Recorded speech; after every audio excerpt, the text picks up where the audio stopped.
is not very often that you get an entire marketing team. Is this your entire marketing team? Almost. We're missing one. I hope she does.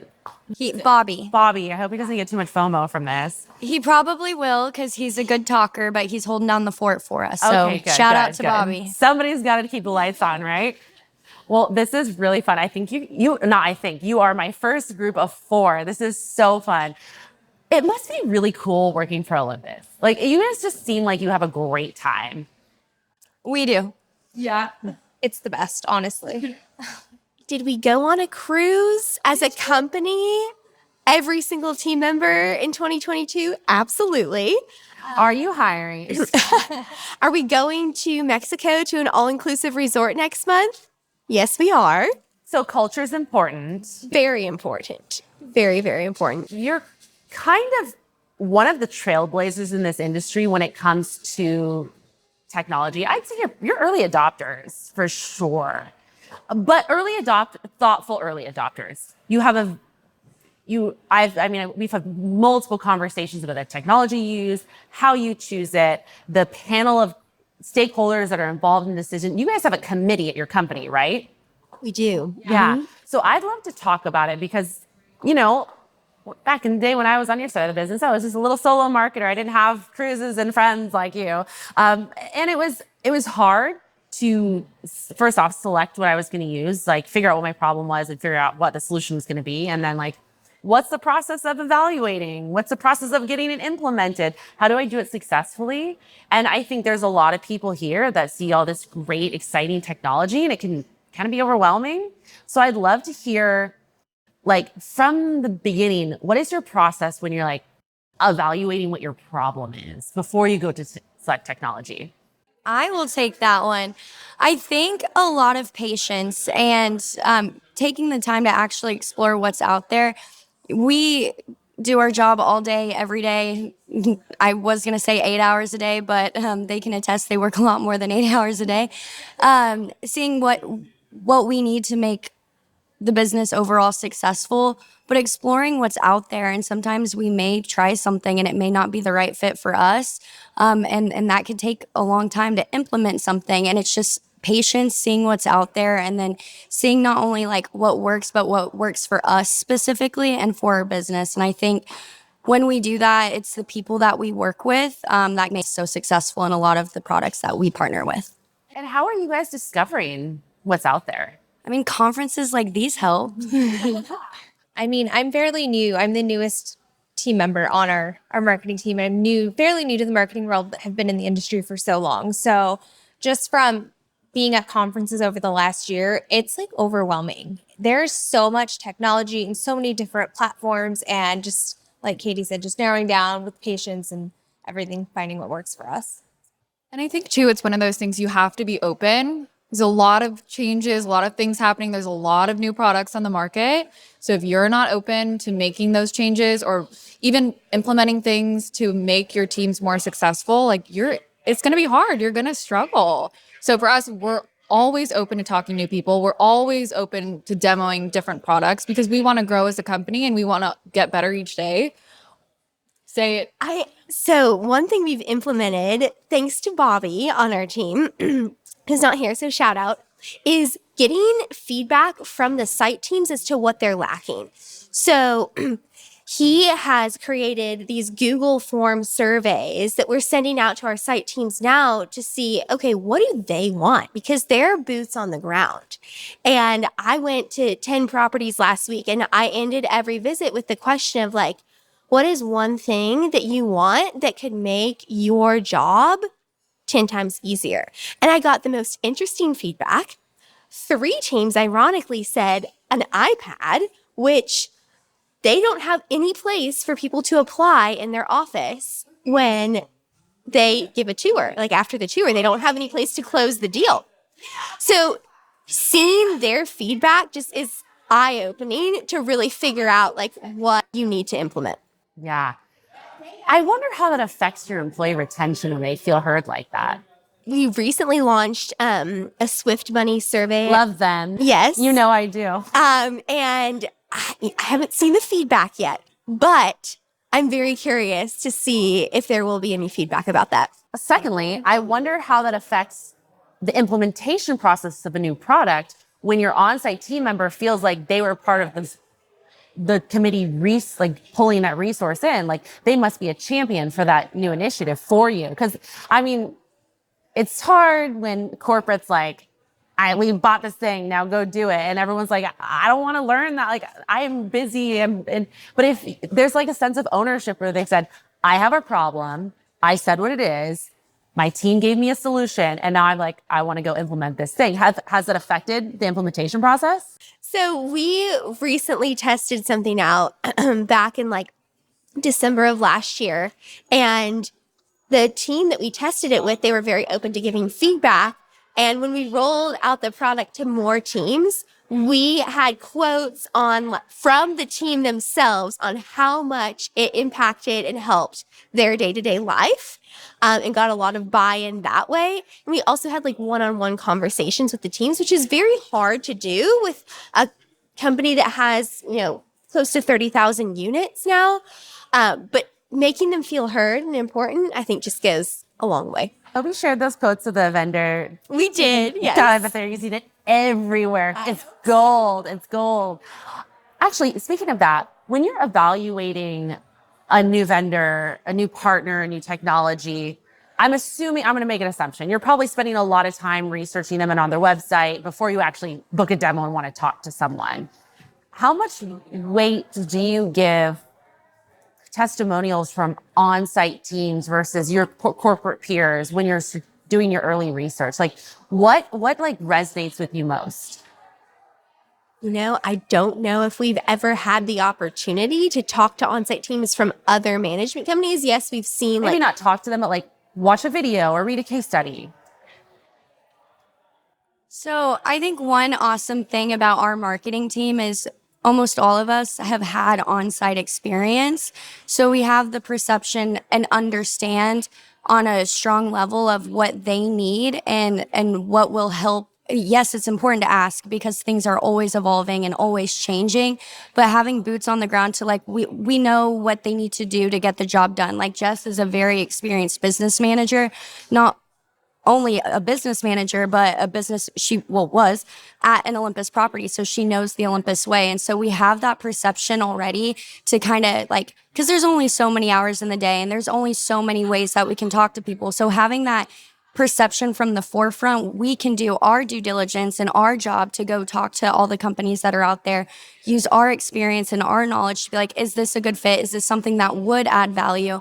And then add that other layer because we haven't always asked, hey, is this something you want? And is this something you need? And we have had the struggle of we're giving them another login and another thing on their to-do list, but changing the narrative and like making them feel a part of the decision and heard, just like in the quotes that we have done, has been a game changer. And then also demoing and looking at what communities would be the best and ask them if this is something they would enjoy. And I think since we've implemented that process, it's been a huge game changer, but it also had to start where it helped that we've had that on-site experience. And if we haven't, we've been out there asking those questions. So I think that's something that really sets us apart. Has every single person here started as a leasing agent? Almost. I have. Yes. But so one of my favorite things about my job that I get to do is anytime we get a new business manager, I'll onboard them and we'll go through everything we do in marketing and give them the why behind it. So we really get that buy-in that we take all this time to best support them. Like we're a support team to them. But on every call, we always do an introduction and I'll go down the line and say everybody's experience and all of that stuff. And one of my, like Kaylee, her background and her experience, she actually joined Olympus as our founder's executive assistant. So she knows all the things that I don't know. And so we've just balanced as a team. We have a huge perspective as the Olympus and like the business as a whole. And then we can do our jobs to like best be a support team and marketers because of our experience. So a lot of us have on-site experience, but her experience I don't have. And I learn from her literally every day. It's good to have a mix. I also started as a leasing agent. Yeah. Everybody, it's just a good place to start. And then once you start, you can't ever escape the industry. Once it's in your blood, like good luck finding a new job because you just can't get out of this industry. It's just fun people. And once you make all your friends, you can't leave them. For sure. Like, can you imagine if Sarah was just like, oh, I'm just going to move into fashion? Like, no. You have to stay. Hey, she's a big advocate for Amazon lately, so I'm just, it could happen. She's going to become a fashion influencer. Do that as your side hustle. Hashtag Amazon partner. No, I'm too last minute for that. So we talked a little bit about discovery in conferences and implementation. What about when you're not at conferences? Like, how many conferences do you go to a year? 4 or 5? Like, that's just not all the time. Like, where else are you doing your discovery and your due diligence besides like before you get to the demo moment? Referrals. Yeah. Absolutely, referrals. We talked to a lot of different management companies. Honestly, you are always chatting with people, and even not so much our competitors, but just people just to get insight on what tools they're utilizing and how we can be better. And I think for all of us to be able to work together, I think that's really the way to go. And that's how we're all going to grow. Oh, our industry is so good. No one gatekeeps anything. Everyone is just Absolutely. on everyone's side, and we grow so much together. You're absolutely right. And I love that. Yeah. I really do. I was just going to add to that. This industry is so small that, like, if the company's just not a good fit, it's no good. And they don't last very long. So you have really strong relationships with your vendors. As I know, like I see you with them. You are Rent Grata, and like we worked together when I was at Knock, and just like there's so much great stuff happening. You're so vocal about your partners that support you, and it's really helpful for them. How do you manage all of your like maybe not in a like friendship or like personal way, but like you have all these contracts and you have 30,000 units. How are you managing your entire tech stack from like a contract perspective, and like what's coming up for renewal? Like, do you have duplicate things? Like, how are you? Seems like a lot. I have to give a shout out to Kaylee. She's like the management queen of our team. But I am a huge just like Excel or Google Sheets person. And yes, we have software to manage contracts at the corporate level, but internally, everything is in a spreadsheet for us. And no matter if you're a fan of spreadsheets or not, it helps you understand and streamline things like from the ground up. And just staying organized, whether it's in your emails, it doesn't really matter what it is, but organization in some type of sortable format is super, super key for us, and sharing everything and making sure that everyone's aware. Anytime I get a contract, not only am I putting it somewhere in a shared folder, not only am I adding it to a sheet, but I'm also forwarding it to everyone on the team for their records, and just having that like openness and open communication is so, so key for us. Oh, and that's a practice, because that's a lot of extra work on top of your job, managing all of that and organizing everything. It could be scary if somebody leaves, which would never happen. Like, you guys have all been there for so long, but like there's so much historical knowledge in your brains that it's so important for that to be passed along to different people. Keely, talk like a little bit about the acquisition process when we get a new property. What is your checklist like? I'm laughing because if you know me, you know my checklists are a little crazy. You're known for your checklist? Yes, I am, and I'm very proud of it. You should make some passive income, put that on the internet, and get some like $10 downloads. Exactly. So yes, I do have a lot of checklists. I've used Asana, all about Asana, scheduling different tasks. But yeah, our checklist is very long. It's very detailed, but it keeps us consistent. It's the same every single time. Like, if you're working with us, you know what to expect because we're so organized, we're so on top of it, and it's always going to be that same process. And I feel like that part is so important because, you don't want to work with someone who's not organized or doesn't have an idea of what's going on and takes forever to do something. We're definitely not like that. So yeah, definitely lots of checklists to make sure we keep organized. Lots of Google Docs, that's for sure. Google Sheets. I love that you're a property management company that uses Google Suite and not Microsoft. Well, we use both. Do you low key against IT's wishes use Google Suite? Oh yeah. Because I've been there. I've had a Dell. at one point in my life. Well, we are all PC users, not Mac, but No, I'm just joking. Final thoughts on like where you see, like, what do you think is going to happen in 2024 and beyond? What do you have your eyes on as far as technology? Honestly, just like the next big thing that's going to be successful and be great. And I mean, I've learned a lot over this last year, and the rollouts, hopefully nothing too crazy if we do decide to add something big again soon. But I'm just excited to learn more on what's out there and hopefully implement some of those items.